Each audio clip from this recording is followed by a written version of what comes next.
Domain 2, Lesson 7, Buddhists and Buddhism. Look at this photograph. Do you have any ideas about what it could be? This is the great stupa of Sanchi, one of the many sacred dome-like shromes built all over Asia to honor the Buddha, the founder of Buddhism. Today you will learn a little bit about Buddhism, the world's fourth largest religion, and the Buddhists who practice this religion. It all began about 2,500 years ago with the birth of Siddhartha Gautama in the foothills of the Himalayan mountains. Siddhartha was a prince born to very rich parents. Siddhartha's parents loved him very much, so much in fact that they wanted to protect him from all the suffering in the world. By doing so, they thought he would be happy. So Siddhartha was kept behind the walls of the palace and was given anything he wanted: fine food, beautiful clothes, wonderful toys, and plenty of servants. Siddhartha knew very little about life outside the palace walls. Then, as Siddhartha grew into a young man, he began to venture out beyond the walls of the palace. Driven by a servant in horse-drawn chariot, Siddhartha was shocked and dismayed to see what his parents had kept hidden from him. On one trip he saw a poor old woman, bent over and barely able to stand. On another he saw a sick man and hungry man lying by the side of the road, crying out for help. On a third trip Siddhartha saw two people weeping.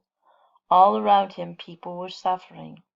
Siddhartha began to worry about all of these people outside the palace walls. What, he wondered, could he do to help them?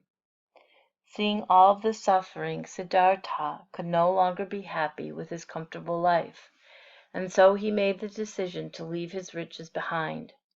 One night he crept out of the palace, moved beyond its walls, and headed out along India's dusty roads in search of answers to his questions. For many years Siddhartha wandered the land, studying with spiritual teachers along the way. He was forever asking his teachers how to conquer suffering and achieve happiness on earth.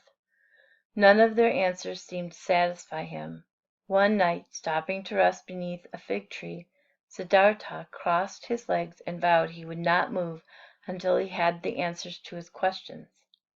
Siddhartha sat under the fig tree for 7 weeks, meditating on his questions. When he finally had the answers he was searching for, he felt like an entirely different person. During those 7 weeks he believed he had received enlightenment. Siddhartha now thought he had a new and deeper understanding about life, why people suffered, and how to end suffering on earth.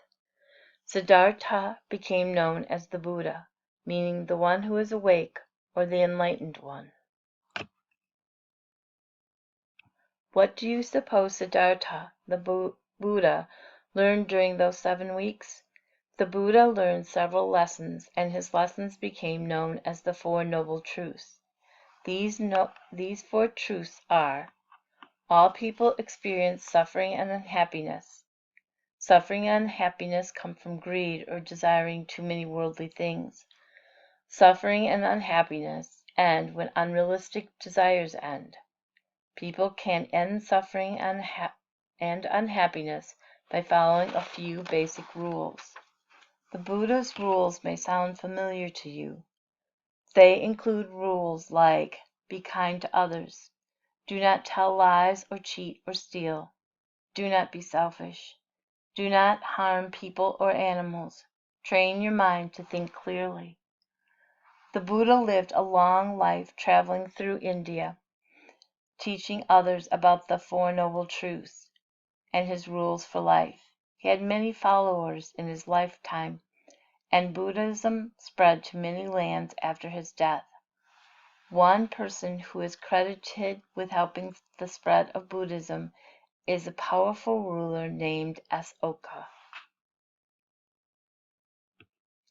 Ashoka was not always an enlightened person.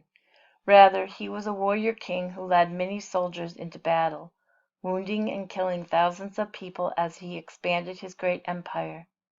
But one particularly violent battle changed Asoka's life. As he rode across the battlefield, seeing how his desires to rule a great empire hurt others, he became horrified by what he had done.